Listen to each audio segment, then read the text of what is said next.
Hello students, good morning. मैं हूं आपका शशिकांत सर। स्वागत करता हूं आपको मैं अपने यूट्यूब के चैनल एसीसी ट्यूटोरियल में। कुछ बच्चों का डिमांड रहा क्लास 12 से कि सर हिंदी का सिलेबस बता दीजिए और उसके बाद हिंदी के जो चैप्टर्स हैं उसको भी यूट्यूब पर वीडियो अपलोड कर दीजिए। मैं बच्चों की ही डिमांड से आज मैं हिंदी के 100 मार्क्स का सिलेबस लेकर आया हूं। तो जैसे कि आप जानते हैं कि पहले जो हमारे एग्जाम होते थे तो उसमें 50 मार्क्स का हिंदी होता था और जो 150 नंबर का अंग्रेजी होता था उसमें। और जो बिल्कुल जो 100 नंबर की हिंदी लेते थे तो उनके लिए अंग्रेजी केवल 100 नंबर का ही होता था। लेकिन अब बिहार बोर्ड के पैटर्न एग्जाम का बदल गया है, जिसमें ऑब्जेक्टिव आने के चलते अब जो है कि 100 मार्क्स का हिंदी हो गया है और 100 मार्क्स का इंग्लिश। आर्ट्स जो विद्यार्थी लेते हैं या साइंस लेते हैं, दोनों विद्यार्थियों को अब जो है 100 मार्क्स का इंग्लिश और 100 मार्क्स का हिंदी लेना पड़ेगा एग्जाम के लिए। तो नया पैटर्न जो 2021 के लिए विद्यार्थियों के लिए है उसको मैं आपको बताने जा रहा हूं हिंदी में। तो सबसे पहले जानते हैं कि विषय जो हिंदी है 100 अंक का, कि इसको 2 भागों में बांटा गया है और दोनों भाग का अलग अलग है। जैसे खंड अ वस्तुनिष्ठ प्रश्न, इसमें 50 अंक के रहेंगे और खंड जो ब है विषयनिष्ठ प्रश्न, इसमें भी 50 अंक के रहेंगे। बिल्कुल 100 नंबर का जो 100 मार्क्स का इंग्लिश है उसी तरह के अंग्रेजी इसमें भी है, हिंदी के भी सिलेबस में, पाठ्यक्रम में। और आपको दम ये सरल तरीके से समझना है, क्योंकि अगर आप अच्छा मार्क्स लाना चाहते हैं, अच्छा अंक लाना चाहते हैं, तो सबसे पहले आपको जो सिलेबस है हिंदी का, पाठ्यक्रम है, नवीन पाठ्यक्रम, नए पैटर्न का, उसको समझना है। तो देखिए हमारे इधर ध्यान दीजिएगा बोर्ड की तरफ कि पाठ्य पुस्तक है। आपको याद रखना है कि पाठ्य पुस्तक है। अंग्रेजी में भी पाठ्य पुस्तक है, इसमें भी पाठ्य पुस्तक है। इसमें बांटा गया 2 भागों में। एक पाठ्य पुस्तक है, 25 प्रश्न इसमें पूछेंगे, और दूसरा है व्याकरण, जिसमें 35 प्रश्न पूछेंगे। तो सबसे पहले हम लोग चलते हैं पाठ्य पुस्तक में। तो पहला पुस्तक है जिसका नाम है दिगंत भाग 2। पहला पुस्तक का नाम है दिगंत भाग 2। और दूसरा है हिंदी भाषा और साहित्य की कथा। दूसरा पुस्तक का नाम है हिंदी भाषा और साहित्य की कथा। आपको याद होगा कि 100 मार्क्स के इंग्लिश में पहला पुस्तक है रेनबो पार्ट 2 और दूसरा है जो स्टोरी ऑफ इंग्लिश, उससे भी प्रश्न आता है एग्जाम में। उसी तरह से हिंदी भाषा और साहित्य की कथा से भी प्रश्न आते हैं एग्जाम में। तो जानना है कि ये जो पुस्तक है इसमें हिंदी भाषा के विषय में और साहित्य की जो कथा है उसके बारे में दिया गया है। अब जानना है कि दिगंत को भी 2 भागों में बांटा गया है। एक जो है गद्य है, दूसरा पद है। दिगंत भी 2 भागों में बांटा गया है, एक गद्य है और दूसरा पद से है। तो गद्य से 13 प्रश्न और पद से 12 प्रश्न। ये प्रश्नों की संख्या कभी कभी एग्जाम में चेंज भी हो जाता है। जहां पर 13 प्रश्न आ रहे हैं वहां 15 भी प्रश्न आ सकते हैं। जहां 12 प्रश्न दिया हुआ जहां 10 प्रश्न भी हो सकता है। ये पैटर्न के आधार पर है, लेकिन दोनों से क्वेश्चन जो है लगभग बराबर बराबर ही पूछे जाते हैं। अब आपको मन में यह बात आ रहा होगा कि गद्य से 13 प्रश्न, पद से 12 प्रश्न आते हैं, लेकिन प्रश्न का जो आधार क्या होता है, पैटर्न किस तरह से दिया रहता है। तो मैं बताना चाहूंगा कि इसका पैटर्न जो है प्रश्न पूछने का 2-3 पैटर्न होता है। पहला पैटर्न ये होता है कि जिस पाठ को आप पढ़ रहे हैं उस पाठ के लेखक या कवि का परिचय होता है। उसमें दिया रहता है लेखक परिचय या कवि परिचय। उसमें बहुत सारी चीजों को याद करना होता है। एक जो हो गया कि लेखक किस तरह के हैं, जो निबंधकार हैं, कि साहित्यकार हैं, कि नाटककार हैं, कि एक आधुनिक कवि हैं, कि भारतेंदु युग के कवि हैं, ऐसे उनके विषय में याद करना है। और दूसरा कि लेखक का जन्म कहाँ हुआ था, कब हुआ था, ये सब याद करना है। और तीसरा पैटर्न ये हो गया कि लेखक के द्वारा लिखे हुए कुछ महत्वपूर्ण रचनाएं को याद करना है। इन चीजों को अगर आप याद करते हैं तो इससे लगभग 5 या 6 अंक का जो प्रश्न है परीक्षा में आ जाता है। गद्य और पद दोनों से इसी तरह के पैटर्न याद करना है। और दूसरा जो पैटर्न है कि जो आप पाठ पढ़ते हैं वो गद्य का हो या पद का हो, दोनों से जो उसका सारांश हुआ उस सारांश से संबंधित, घटना से संबंधित दिया हुआ प्रश्न पूछता है 20 से, जो ऑब्जेक्टिव ही रहता है और बहुत ही इजी रहता है। तो इस तरह से पैटर्न इसका है। और आप समझ गए होंगे। अब चलते हैं हम लोग व्याकरण में, मतलब कि ग्रामर सेक्शन में। तो व्याकरण में 35 प्रश्न होता है। अब मन में बात होगा, किसी को लग रहा होगा कि 25 प्रश्न और 35 प्रश्न जो यहाँ पर दिया हुआ है, टोटल 60 प्रश्न हो जा रहा है और सर बता रहा है केवल कि 85 अंक आता है। तो बिल्कुल 85 अंक आता है। आपको यह ध्यान देना है कि 60 प्रश्न जो होते हैं उनमें आपको केवल बनाना है, रंगना है 25 प्रश्नों, रंगना है आपको 85 प्रश्नों को, क्योंकि 10 जो है वो एक्स्ट्रा रहता है। आपको उन्हीं पूरे प्रश्नों में से ही 50 को केवल बनाना है, सभी को बनाना नहीं रहता है। ये सुविधा के लिए दे दिया गया ताकि विद्यार्थी ज्यादा से ज्यादा प्रश्न बना सकें। अब हम लोग को देखना है कि व्याकरण जो सेक्शन में है, ग्रामर सेक्शन में क्या क्या चीज पूछता है। तो पहला हो गया आपका संधि। आप जानते होंगे, संधि पढ़े होंगे व्याकरण में, 10वां वर्ग में भी पढ़े होंगे, 10th क्लास में भी पढ़े होंगे संधि। बिल्कुल उसी तरह से संधि 12th में भी आता है। तो संधि में 5 प्रश्न दिया रहेगा, उसमें विभिन्न तरह के बताना होगा। संधि विच्छेद कहीं पर पूछ देगा, किसका शब्द का संधि विच्छेद क्या होता है, तो वो 2 संधि विच्छेद किया हुआ शब्दों को पूछेगा कि संधि क्या होगा और किस तरह के संधि है, इसको बताना है। दूसरा है समास। इसमें आपको जानते होंगे कि उसमें समास बताना है कि कौन सा समास है, तत्पुरुष है कि कर्मधारय समास है, इस तरह से पूछेगा। शब्द दिया रहेगा, जैसे त्रिनेत्र दे देगा, पूछ देगा कौन सा द्विगु समास है कि बहुब्रीहि समास है कि तत्पुरुष समास है, कर्मधारय समास है, इस तरह से पूछ देगा शब्द में। समास विग्रह से आता है प्रश्न। लिंग निर्णय हो गया। इसमें बताना है कि शब्द दिया रहेगा और शब्द का लिंग को निर्णय करना है, पहचानना है, बताना है कि वो स्त्रीलिंग है शब्द की, पुल्लिंग है या नपुंसक लिंग है। इस तरह से आपको बताना होता है। निर्णय से 3 अंक के प्रश्न पूछता है। फिर जो है आपका उपसर्ग।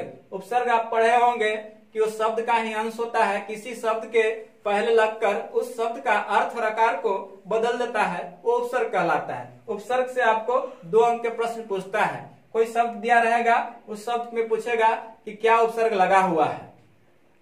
फिर है प्रत्यय। तो प्रत्यय भी ये शब्द का ही अंश है जो किसी शब्द के अंत में लगकर उसका अर्थ और आकार को बदल देता है, वो प्रत्यय कहलाता है। इसका मैं विस्तार से पढ़ाऊंगा चैप्टर बाय चैप्टर। अभी मैं इसका परिचय सिर्फ दे रहा हूं और विस्तार से पढ़ाया जाएगा तो सब उसमें बताया जाएगा। आगे देखते हैं हम लोग। संज्ञा से दे देता है 2 अंकों का प्रश्न। जैसे कि संज्ञा पूछ देगा कि भाववाचक संज्ञा है कि व्यक्तिवाचक संज्ञा है कि जातिवाचक, ऐसे दे दिया जाएगा। जैसे दे दिया ताजमहल, अब उससे पूछ देगा कि ताजमहल किस तरह के संज्ञा है, कौन सा संज्ञा है। इसमें बताना है कि व्यक्तिवाचक है कि जातिवाचक है कि भाववाचक है, इस तरह से पूछेगा। सर्वनाम है। सर्वनाम से भी दे दिया जाता है कि कौन सा सर्वनाम है। इसमें कोई शब्द दे देगा आपको और उस पूछेगा कि जैसे मैं शब्द दे दिया रहेगा तो मैं कौन सा सर्वनाम हूं, इसमें व्यक्तिवाचक सर्वनाम हूं कि उस अनिश्चयवाचक सर्वनाम हूं, इस तरह से दिया रहता है। फिर विशेषण। तो विशेषण से भी 3 अंक के प्रश्न होता है, जिसमें कोई शब्द दिया रहता है और उसमें बताना जो होता है कि कौन सा विशेषण दिया हुआ है। फिर है शब्द। शब्द से पूछेगा, शब्द का परिचय पूछ सकता है और वो किस तरह के शब्द है। मुहावरा से 2 प्रश्न रहता है, जिसमें मुहावरा लिखा हुआ रहेगा, उसको अर्थ को बताना होता है। 4 ऑप्शन में दिया रहेगा कि उसका अर्थ क्या होता है। जैसे कह देगा कि आंखों का तारा, तो क्या आपका इसका अर्थ निकालना है, इसमें अर्थ दिया रहेगा पूछेगा तो। फिर है पर्यायवाची शब्द। तो पर्यायवाची शब्द मतलब समझते होंगे कि एक शब्द के और भी उसके समान अर्थ होने वाला पूछता है पर्यायवाची शब्द। जैसे आपको आंख का पर्यायवाची शब्द क्या पूछ देगा, बहुत सारे दे देगा ऑप्शन में, और उसका उपयुक्त पर्यायवाची शब्द क्या है आंख का, नयन दिया रहेगा, इस तरह से। फिर है अनेक शब्दों के एक शब्द। जैसे कि बहुत बड़ा शब्द दिया हुआ है, उसको एक शब्द में क्या कहते हैं। जैसे कह देगा आपको कि जिसके सिर पर जो चंद्रमा हो उसको क्या कहते हैं, चंद्रशेखर। इस तरह से आपको पूछेगा प्रश्न एग्जाम में। आप देखिए विपरीतार्थक शब्द है, विलोम शब्द जिसको कहते हैं, जो उल्टा अर्थ दिया रहता है ना। हंसना दिया हुआ है, उसका विपरीतार्थक शब्द क्या हो जाएगा, इस तरह से खोजना, हंसना के रोना, इस तरह के, तो ये दिया रहेगा। तो ये सब जो प्रश्न था वो 50 अंक में इतना सारा आपको व्याकरण से पढ़ना है। इधर आपको हमने बता दिया कि पाठ्य पुस्तक से आपको तैयारी करना है। अब चलते हैं हम लोग खंड ब में। तो देखते हैं हम लोग, चलते हैं खंड ब में जो विषयनिष्ठ है। खंड ब आपका ये विषयनिष्ठ है, जिसको हम सब्जेक्टिव इंग्लिश में कहते हैं, याद रखना है। खंड अ जो था आपको ऑब्जेक्टिव जिसको हम वस्तुनिष्ठ कहते हैं, और खंड ब जो है विषयनिष्ठ जिसको हम सब्जेक्टिव भी कहते हैं। इसमें भी 50 अंक के प्रश्न पूछता है। तो इसको भी मैंने 2 भागों में बांट दिया है।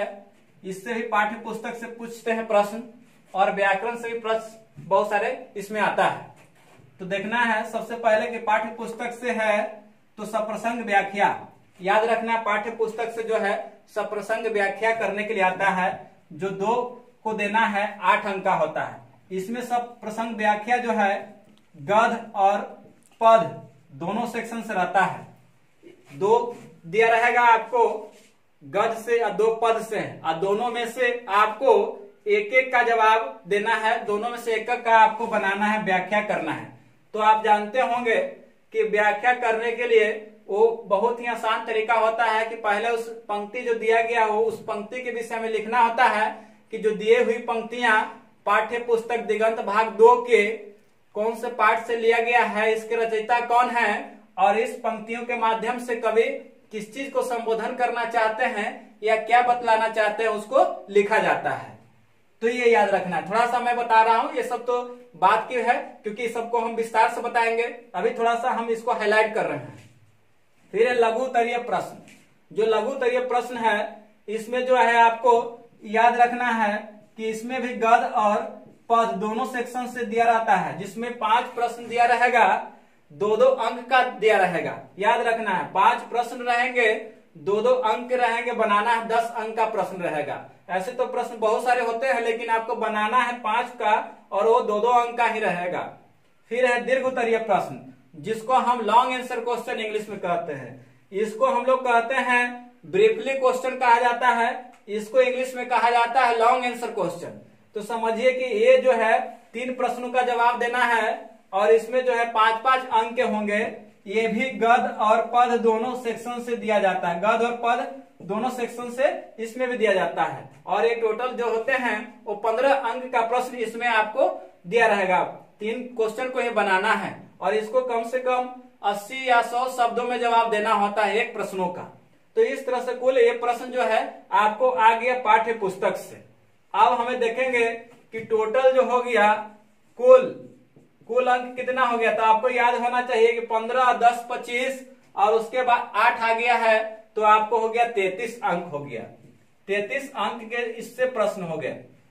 अब आपको याद इधर रखना है कि व्याकरण जो है ग्रामर सेक्शन से, तो इससे जो है एक निबंध पूछता है परीक्षा में, और निबंध में 5 ऑप्शन दिया रहेगा आपको ABCDE तक, और उसमें से किन्हीं एक पर जो है आपको निबंध लिखना होता है। वो भी निबंध जो होता है 150 शब्द से लेकर आपको 180 शब्द तक, 150 शब्दों में दीजिए, उससे लेकर आपको 180 शब्दों तक लिखना होता है, जो 8 अंक के प्रश्न पूछता है। और निबंध का भी पैटर्न बता दे रहा हूं कि निबंध में 4-5 पैटर्न से आता है। एक जो हो गया आपको पर्व त्योहार से संबंधित, एक जो वर्तमान का जो वर्तमान से संबंधित आ जाता है, एक जो आपका है आपका पसंद से संबंधित रहता है, और एक जो ऋतु से संबंधित होता है।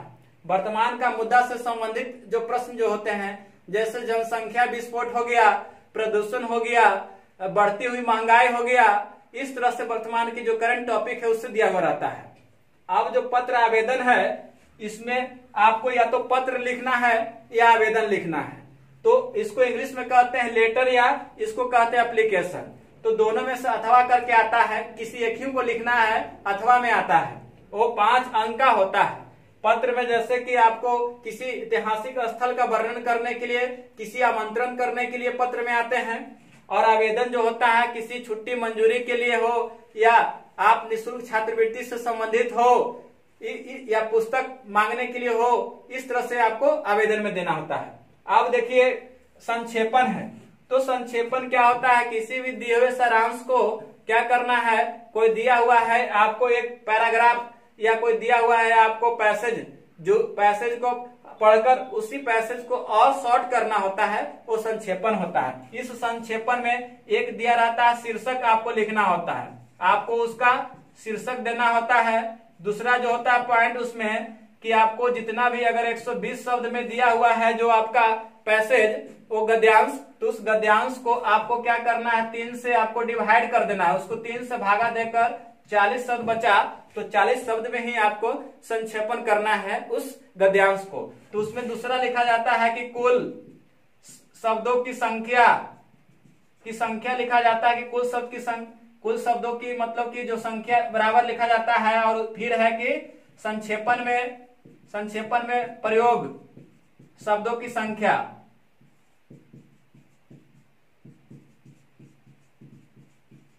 इस तरह लिखा जाता है। गद्यांश में जो हो गया, गद्यांश में कुल शब्दों की संख्या लिखना है, संक्षेपण में प्रयोग शब्दों की संख्या, मतलब कि जब उसका संक्षेपीकरण कीजिएगा तो उसको क्या करना होगा, आपको जितना शब्द बचा आपको उसको डिवाइड करके जितना टोटल काउंट किए आप गिन लिए, और उसको बाद जो बचा आपको डिवाइड करने पर तो वो शब्द को लिखना है। जब वो पूरा संक्षेपण लिखा जाएगा, सबसे पहले उसमें शीर्षक देना होता है।